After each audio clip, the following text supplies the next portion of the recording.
Rumi once said, "The breeze at dawn has secrets to tell you. Don't go back to sleep." He wasn't speaking of the hour before sunrise. He was speaking of those rare moments in life when the heart stirs and the soul is on the edge of remembering its true home. Most people miss these moments because they return to the sleep of routine, the comfort of forgetting. But his call is clear. Stay awake to the whisper of the divine. In Rumi's words, "Stop acting so small. You are the universe in ecstatic motion." These are not just comforting phrases. They are the dismantling of a lifelong illusion. You are not a fragile speck drifting through an uncaring cosmos. You are the cosmos given form, given breath, given the chance to witness itself. The poet of love declared, "Don't get lost in your pain. Know that one day your pain will become your cure." He does not offer shallow comfort. He names suffering for what it truly is, the alchemy that transforms the ordinary into the extraordinary. The wound is not an enemy. It is the doorway through which the light enters. In this hour, you will hear his voice as it was meant to be heard, not as lifeless ink on a page, but as a living flame. Rumi spoke across centuries, but his words are for you here now. And if you let them reach you, by the end of this hour, you will not return to the world the same. The heart is a wanderer. It beats in your chest, but it belongs to no single place. It seeks a home it has never seen, and yet remembers. It is pulled forward by an invisible thread, a longing that words cannot capture. This longing is older than your body, older than your name, older even than the world you see. Rumi knew this longing well. Before the world knew him as a poet of the soul, he was a man of learning, a scholar admired for his knowledge. But no book, no debate, no ritual could quiet the ache in his heart. That ache became a fire when he met Shams of Tabre, a meeting that cracked open the shell of his life and revealed a truth he could no longer ignore. The longing was not for a human figure, but for the beloved itself, the eternal presence that exists before and beyond all forms. Rumi once said, "The minute I heard my first love story, I started looking for you, not knowing how blind that was." Lovers don't finally meet somewhere. They're in each other all along. We spend our lives believing that love is something to be found, something out there, waiting for us in another face or another place. But Rumi's words turned that belief inside out. The love we seek is already within us, hidden under layers of fear, distraction, and forgetfulness. We are not empty beings looking for completion. We are complete beings learning to see what has always been. In another verse, Rumi tells us, "What you seek is seeking you." This is not just comfort for the lonely heart. It is the truth about reality. Your longing is not a desperate cry into an indifferent universe. It is an echo of the universe's longing for you. The path between you and the beloved is not one-sided. It is a meeting in motion. Every step you take toward the divine is mirrored by a step the divine takes toward you. This means your restlessness is not a sign of distance, but of closeness, proof that the two of you are already moving toward each other. Rumi reminds us, try to accept the changing seasons of your heart, even as you have always accepted the changing seasons passing over your fields. The heart is not constant. Some days it burns with the fire of devotion, and other days it is cold and still. Both states are holy. Just as the earth cannot be all summer or all winter, the soul cannot remain in one season. Your restlessness is a season too, one that plows the soil of your heart so it can receive the seeds of love. In one of his most haunting images, Rumi writes, "We are all the same." All the souls yearn for the same notes, the same music, the same dance. We are all searching for the song we once heard before we were born. That song is not carried by any instrument we know. It is the vibration of unity, the sound of being before division, before separation, before the soul was placed into flesh. Every longing in your life for beauty, for truth, for love, is an echo of that forgotten music. You think you desire a person, a place, a dream, but beneath them all, you are really yearning for that original song. The poet of love urges us, don't get lost in your pain. Know that one day your pain will become your cure. The restless heart will not always feel light. There will be times when the longing feels like loss, when the ache becomes too heavy to carry. But Rumi tells us that this pain is not here to destroy you. It is here to open you. The wound is the crack where the light of the beloved pours in. Without it, he would never break enough to let that light through. Rumi also says, be like a tree and let the dead leaves drop. If you wish to follow the call of the restless heart, you must be willing to release what no longer serves you. Let go of relationships that keep you from truth, beliefs that keep you small, fears that keep you silent. The journey of the heart cannot be taken if your hands are full of what you should have left behind. To travel far, you must travel light. In another place, he writes, be like a melting snow. Wash yourself of yourself. The heart cannot reach its destination while dragging the ego behind it. To find the beloved, you must dissolve not into nothingness, but into everything. This is the paradox Rumi understood. The more you let go of who you think you are, the restlessness is not random. Rumi said, there is a candle in your heart, ready to be kindled. There is a void in your soul, ready to be filled. You feel it, don't you? This is the heart's secret. It carries both the wound and the cure, the emptiness and the flame. You were made to feel this longing, because without it, you would forget to search. The discomfort is a compass. It keeps you moving toward the place where the void will be filled. Sometimes the journey will feel endless. There will be days when the horizon seems to pull away faster than you can walk. In those moments, hear his call. Come, come, whoever you are. Wanderer, worshiper, lover of leaving, it doesn't matter. Ours is not a caravan of despair. These are not just words of welcome. They are words of recognition. Rumi sees you as you are, tired, uncertain, yet still walking. That alone is enough to belong to the caravan. And still, he warns us not to confuse longing with despair. Try to accept the changing seasons of your heart, for each turn of the season brings you closer to home. Restlessness is not the absence of peace. It is the movement toward it. It is proof that you have not given up, that some deep part of you still believes there is something worth finding. Even when you think you have lost your way, the cord between you and the beloved remains unbroken. That is why Rumi could say, try to accept the changing seasons of your heart, even as you have always accepted the changing seasons passing over your fields.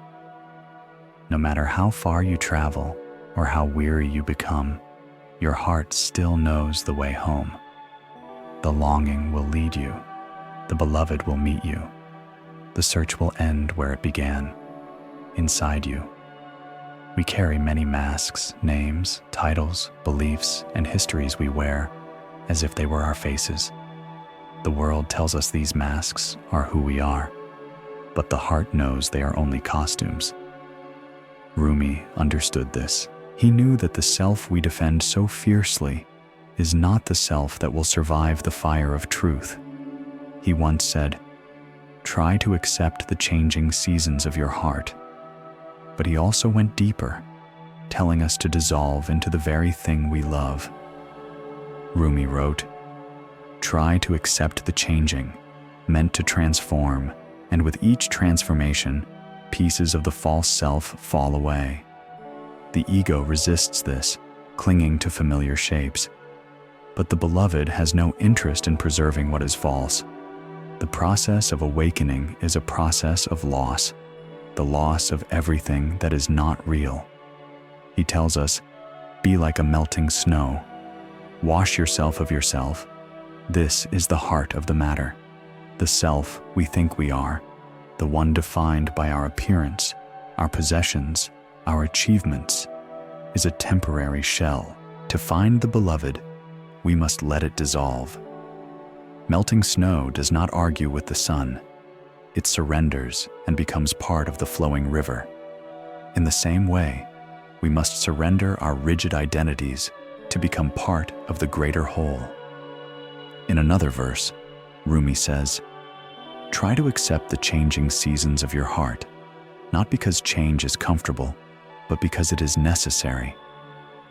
Every shift in your heart's weather is a stripping away of illusions. We may think we want stability, but in truth, we are here to be transformed.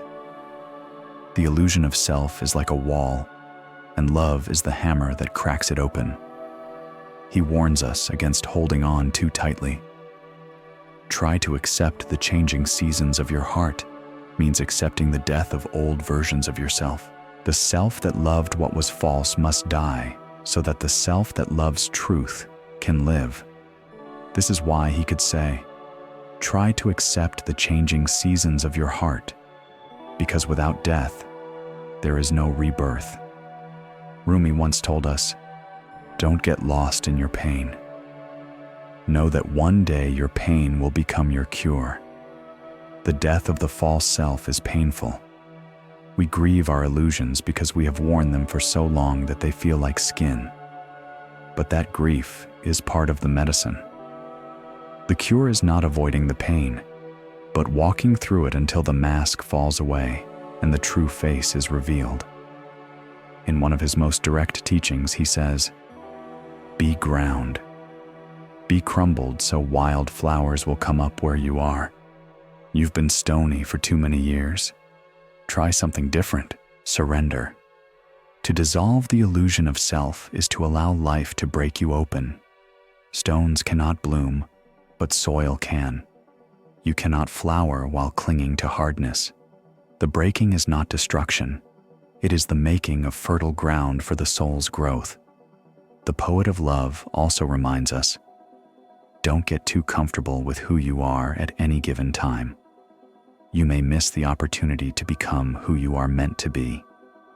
The false self loves comfort, routine, predictability, control. But the real self is born in the unknown, where there are no guarantees. To step into the unknown is to admit that you are more than the roles you've been playing. Rumi says, "Be like a tree and let the dead leaves drop." The illusion of self clings to dead leaves, old identities, outdated beliefs, stale relationships. But holding on to them will only keep you from growing. The tree does not mourn its leaves. It lets them fall so that new ones can grow in their place. In the same way, you must be willing to shed what no longer serves your becoming. In another place, he writes, "Try to accept the changing seasons of your heart, because in doing so, you stop resisting the inevitable." The false self fears change, but the real self thrives in it. Every ending is an opening, every loss a clearing, every death a doorway. Rumi offers us a vision of freedom. Try to accept the changing seasons of your heart, to live without clinging to an identity that will one day vanish. You are not the name you were given, not the body you inhabit, not the story you tell about yourself. These things will change, fade, and fall away. What remains is the witness, the silent, eternal awareness behind the mask. And so, dissolving the illusion of self is not destruction. It is liberation. The false self lives in fear because it knows it is temporary. The real self lives in love because it knows it cannot die. As Rumi said, try to accept the changing seasons of your heart, because the moment you stop resisting, you begin to remember who you truly are. Love, to Rumi, is not the soft, tame affection we often imagine.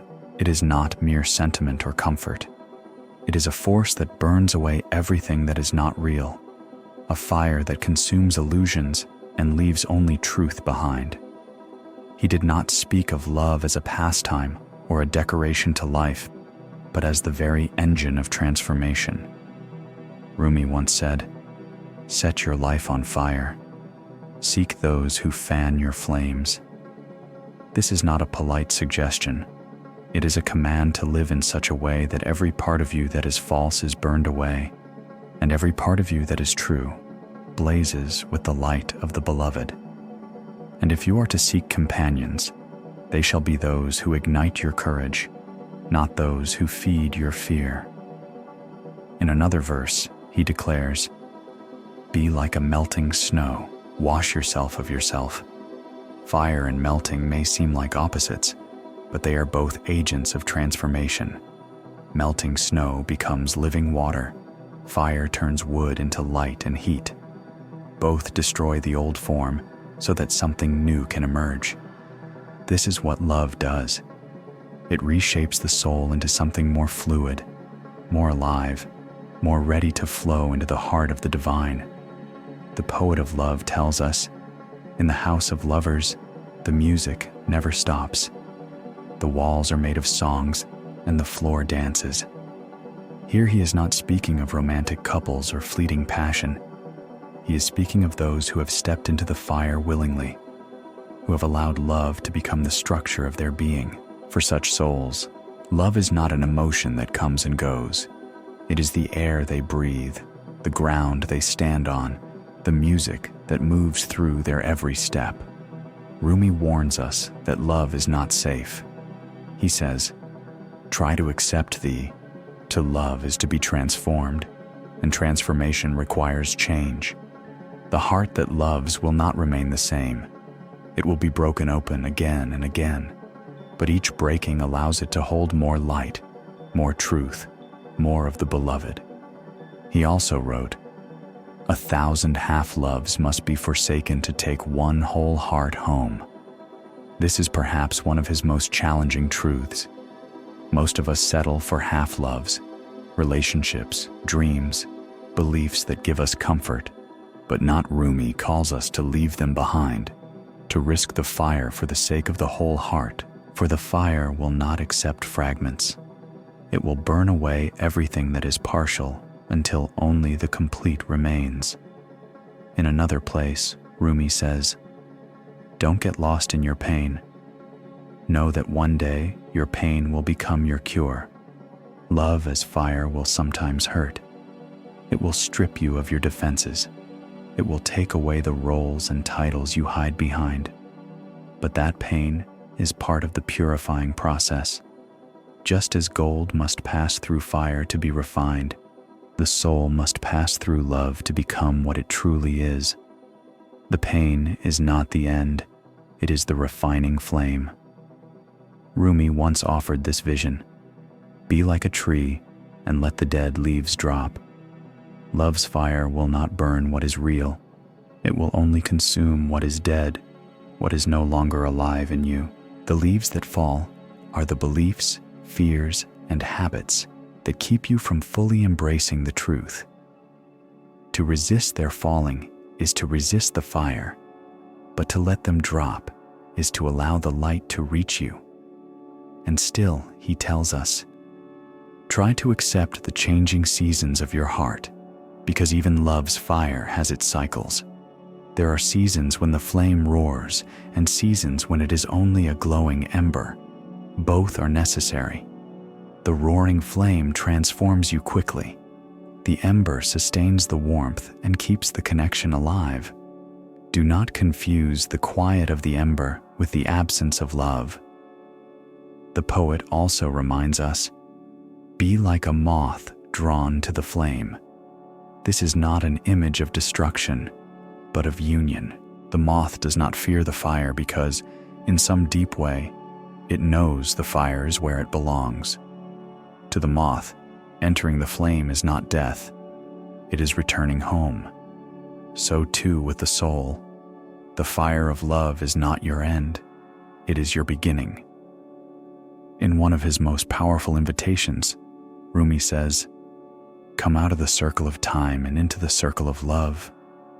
Time is where the false self lives, measuring, counting, fearing endings. Love lives outside of time. It burns away the clock, the calendar, the illusion that life is a straight line. In the circle of love, everything is present now. You are not moving toward the beloved.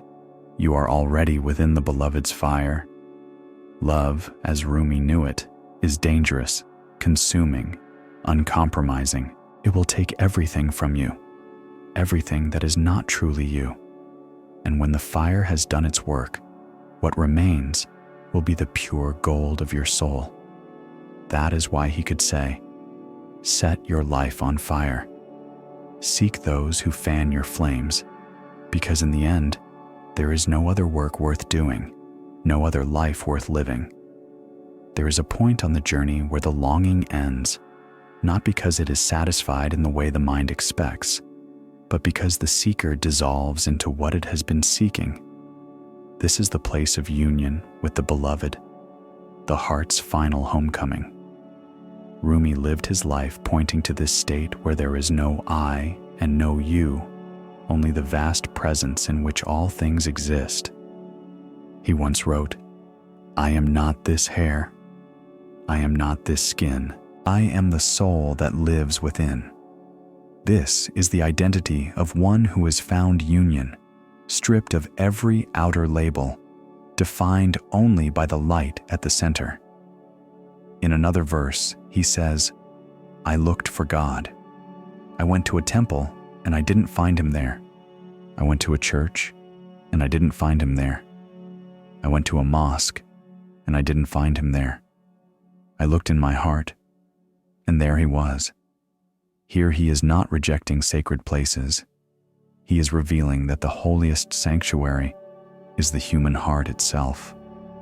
Union is not reached by traveling to a location, but by uncovering the presence already within you.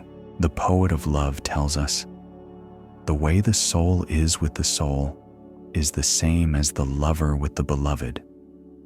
This is his way of saying that the relationship between you and the divine is not like any other relationship. It is not a meeting of two separate things. It is a recognition of what has always been one. The lover does not become the beloved. The lover realizes they were never separate. Rumi also writes, "Try to accept the changing seasons of your heart, for union is not a static state. Even in the embrace of the beloved, there is movement, ebb and flow, moments of closeness and moments of seeming distance. But in union, these fluctuations do not cause fear because the bond is unbreakable. The tide may rise and fall, but the ocean remains." He offers us an image. When the soul lies down in that grass, the world is too full to talk about ideas, language, even the phrase "each other" doesn't make any sense. This is the silence of union, a state where words fail because there is nothing left to describe. The self has merged with the infinite, and all boundaries have dissolved. In another verse, Rumi says, "Try to accept the changing seasons of your heart, for even union must be renewed each moment. It is not a possession to keep, but a presence to live in. The illusion of ownership falls away. You cannot hold the beloved." He tells us, "I once had 1,000 desires, but in my one desire to know you, all else melted away." This is the natural result of union. The countless smaller wants that once pulled the heart in every direction are burned away, leaving only the desire to remain in the beloved's presence. And in that desire, even the sense of wanting fades, replaced by the simple joy of being. Rumi describes it again in these words: "In your light, I learn how to love. In your beauty, how to make poems. You dance inside my chest where no one sees you. But sometimes I do, and that sight becomes this art. Union is not passive. It moves through the soul, shaping its words, its actions, its very way of being. The lover becomes a mirror, reflecting the beloved's beauty back into the world." In one of his most intimate lines, he says, "The minute I heard my first love story, I started looking for you. But in union, the search ends because the seeker has vanished into the sought. This is not the end of life. It is the beginning of real life, lived not from fear or need, but from fullness. Union with the beloved is not a distant goal. Rumi insists it is here now. Try to accept the changing seasons of your heart, because each season, even the coldest, brings you closer to seeing that you have never been apart. The beloved is the breath in your lungs, the beat in your chest, the light in your eyes. You are already inside what you seek, and so the journey that began in restlessness finds its home in stillness, not the stillness of inactivity, but the stillness of completion. As Rumi said, the way the soul is with the soul is the same as the lover with the beloved. The two are not side by side. They are one flame, one light, one life without division. After the fire of love and the embrace of union, something unexpected happens. The need for words begins to dissolve. In the presence of the beloved, speech feels heavy, and even the most beautiful poetry begins to fall short. What remains is silence, not the silence of emptiness, but the silence that is so full it spills over without sound. Rumi understood this better than anyone. He said, "Silence is the language of God. All else is poor translation." These are not idle words. They are a reminder that every poem, every prayer, every thought about God is a translation, and something is always lost in translation. The truth itself speaks in silence, and only in silence can it be heard. In another place, Rumi tells us there is a voice that doesn't use words. Listen. This voice is not heard by the ears, but by the heart. It speaks not in sentences, but in presence. It is there when you sit quietly under the night sky and feel something vast pressing gently against your soul. It is there when you look into the eyes of someone you love and realize that no words could possibly carry what passes between you. The poet of love says, "When you are with everyone but me, you're with no one. When you are with no one but me, you're with everyone." This is the paradox of silence. When you withdraw from the noise of the world to be alone with the beloved, you do not lose connection. You gain it. You begin to feel the thread that links you to every living thing. In silence, separation disappears. Rumi also wrote, "Try to accept the changing seasons of your heart, because life is a constant turning, a wheel that never stops spinning." He tells us, "Sit, be still, and listen, because you're drunk and we're at the edge of the roof." The drunkenness he speaks of is the intoxication of distraction, the endless chatter of thought, the constant hunger for stimulation. At the edge of the roof, one wrong step, and we fall. In one of his most striking images, Rumi says, "In the silence of love, you will find the spark of creation." This is not metaphor alone. He means that silence is fertile. It is the soil from which love, insight, and beauty grow. Without it, we live in a desert of noise where nothing lasting can take roots. The poet reminds us again, "Don't your pain will become your cure." Silence is often uncomfortable because it brings us face to face with our pain. Without noise to hide in, we begin to hear the wounds we have been avoiding. But this is why silence is healing, because it forces us to meet ourselves honestly. The meeting is painful, but it is also the beginning of cure. Rumi says, "Let silence take you to the core of life." The core is not found in constant movement, in constant speaking, in constant seeking. It is found when all of that stops. When you drop below the surface into the still center, this is where the illusion of self finally falls away. Not in a burst of drama, but in a quiet, almost unnoticed dissolving. In another verse, he whispers, "Close your lips and be silent. Give up anger. Give up desire. Give up speech."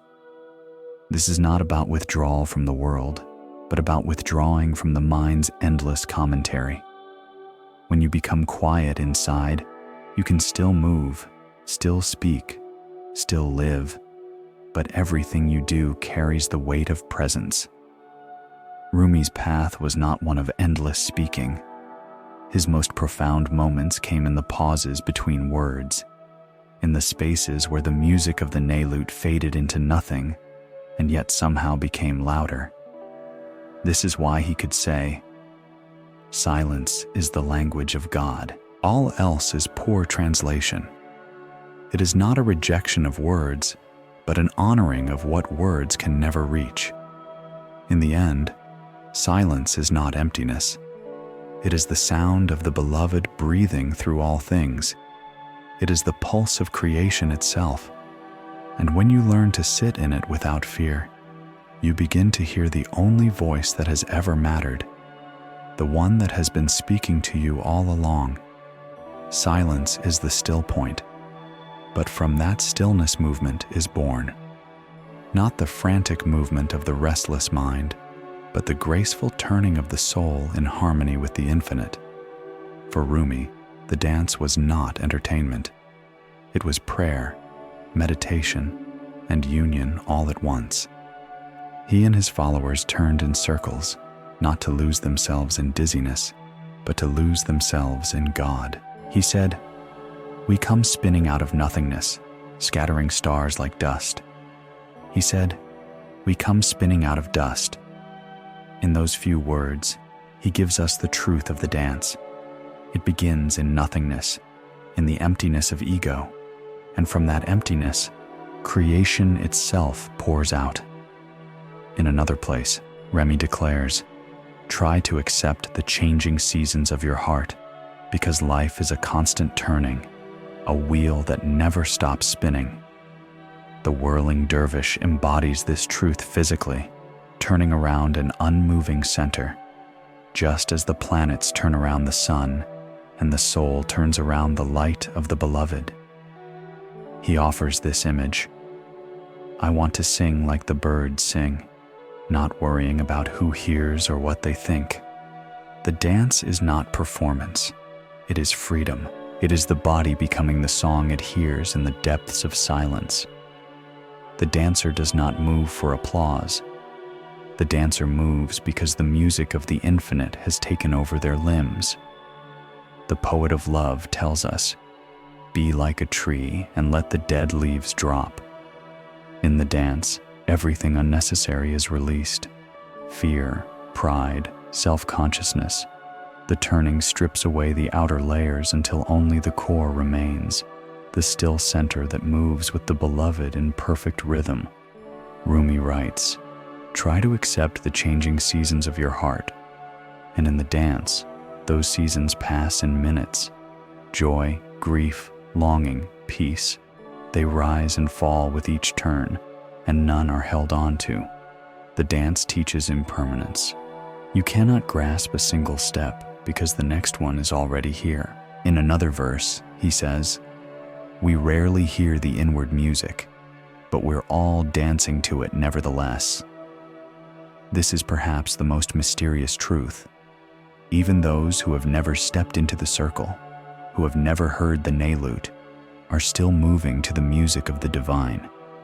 Every breath, every heartbeat, every thought is part of the dance. The only difference is whether we move unconsciously or in surrender to the rhythm. He reminds us, don't get lost in your pain. Know that one day, your pain will become your cure. The dance is not always ecstatic. Sometimes it is heavy, weighted with grief. But in turning, the grief becomes movement, and the movement becomes offering the pain that would have crushed you, becomes the step that brings you closer to the beloved. In another image, Rumi says, when the soul first put on the body, it began to spin. That spinning is the longing to go back. The dance is the soul remembering its origin, retracing its steps back to the place it came from. The turning body is a compass needle, always pointing to the center, to the stillness at the heart of all movement. The poet tells us, we come spinning out of nothingness, scattering stars like dust. And in those words is the truth of creation. All life emerges from stillness and returns to stillness. But in between, there is the beautiful spiral of existence. To dance with the infinite is to say yes to that spiral, to move with it instead of resisting it. Rumi's dance is the dance of surrender. The right hand is raised toward heaven, receiving the light. The left hand is lowered toward the earth, giving the light away. The dancer becomes a bridge between worlds, a vessel for the infinite to flow through. In this way, the dance is not about the dancer at all. It is about the one who moves them. As Rumi says, don't get too comfortable with who you are at any given time. You may miss the opportunity to become who you are meant to be. The dance is transformation in motion. With each turn, you are no longer who you were. And in the center of the circle where the beloved stands, you are finally who you have always been. There comes a moment when the music fades, the turning slows, and the stillness of silence returns. But now the silence feels different. You are not the same as when you began. The longing that once felt like an ache now feels like a pulse. The fire that once burned painfully now glows steadily in your chest. The beloved is no longer something you seek. The beloved is the ground you walk on, the breath you take, the light that falls across your faith. Rumi said, don't get lost in your pain. Know that one day your pain will become your cure. And here at the threshold between the inner world and the outer, you see the truth of that. The wound that drove you inward is the very opening through which the light now pours outward. In another place tells us, be like a tree and let the dead leaves drop.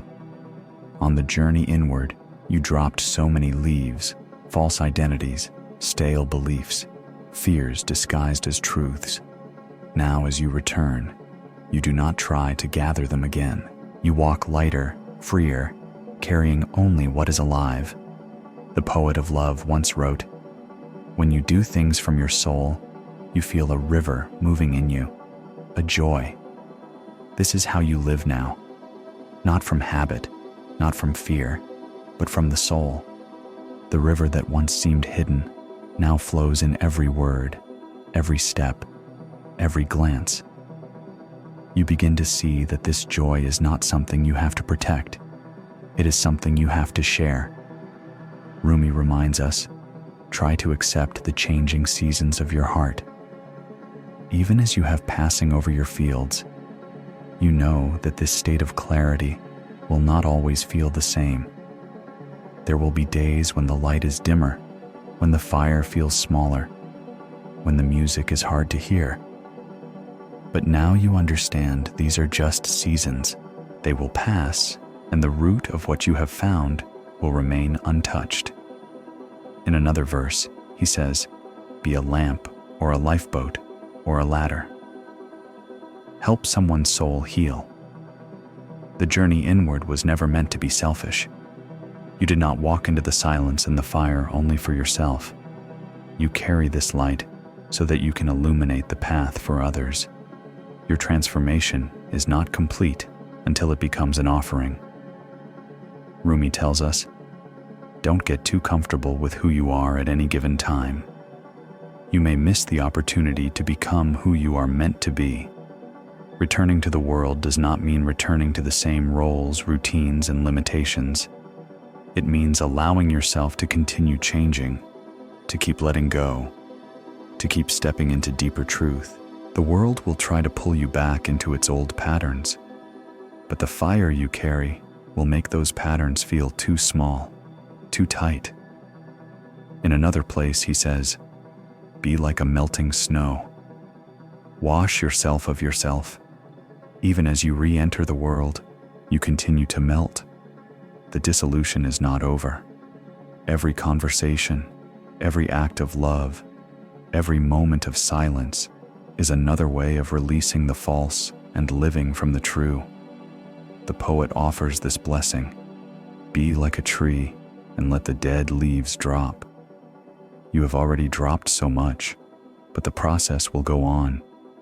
Every day will ask you to release something else, a judgment, a fear, an expectation. And each time you let go, you will feel lighter, closer to the beloved who walks with you now. When you move through the marketplace, when you sit with family, when you walk through the streets, you will see that nothing outside has changed, and yet everything has.